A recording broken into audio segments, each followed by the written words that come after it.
श्रीराम भाई भाई मैंने एकदम मार्गशीर मास गुरुवार माणवसा गुरुवार से जय माँ लक्ष्मी आ तो समस्ते किए केमती माण फाण बसई थे केते पूजा विधि सब करते केते चिता फिता पकई थे केते आग्रह ये जो पूजा पार्वण ये जो मार्गशीर मास माणवसा गुरुवार ना समस्ते तो जानते ओडिशा रे ओडिया घर माणवसा गुरुवार विधि आम बाहर रही भी जहाँ कि भोर तथा 4टा रात उठी आम गाधा फुदा से पूजा पार्वण जी करवा कथा करूँ चिता फिता जी पकड़ा कथा पकईचु आजिकल तो समस्ते चिता पकड़ धुरंधर तथापि आमको जी जमती पकड़ा कथा पकईचु मुझे देखा केमती चिता पकई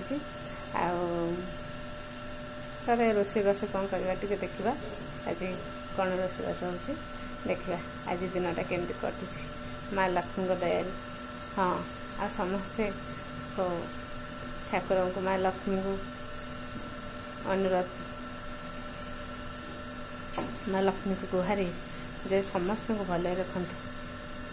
समस्त घरे सुख समृद्धि शांति भरपूर हो जय माँ लक्ष्मी देखते कौन केमती कौन चिता पकई चाउल चिता दुआर मुह को शोभा देखीदेले थरे कि सुंदर लगे आहा केड़े मनोहर लोभा देखंतु आमर ए सब चिता मु सब पकईनि आमर गोटे पड़िशार झी अच्छी सी सब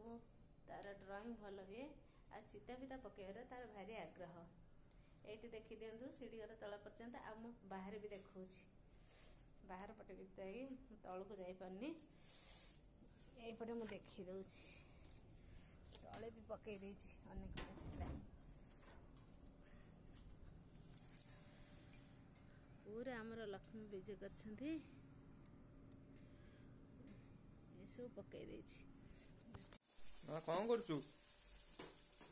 पिठा वा छाणुछि मार्गशीर मास आज देखुछ माणवसा गुरुवार बाहर रहिले बेले आज पिठा पिठा छाणी खाइबानी ओ एती बेटा नाई बस से तो पिठा है काकरा साधा काकरा पुणी छणाबा आ दुईटा पुर अच्छी गढ़ा गढ़ा चली इे छणा चली डालमा छुंक दिया हम तो डालमा टिके देखो ए डालमा गली पड़ा ये डालमा छुंक दिया हम खीरी खीरी भात से आ कौन करियो साग भजा हम तापर टमाट खटा टिके हम एमती हाँ तो कर माँ डालमा छुंक सैले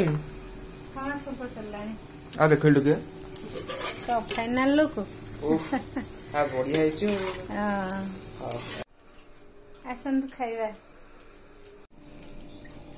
आसंत खाइबा सेमान तो खाइबा आधा करलेनी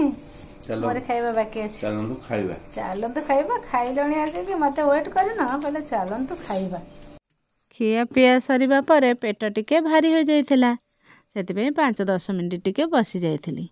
तापरे बसी पड़िथिले पिठा गड़िया पई कारण किछि जंतणी आ किछि पूरा बळी जाइथिला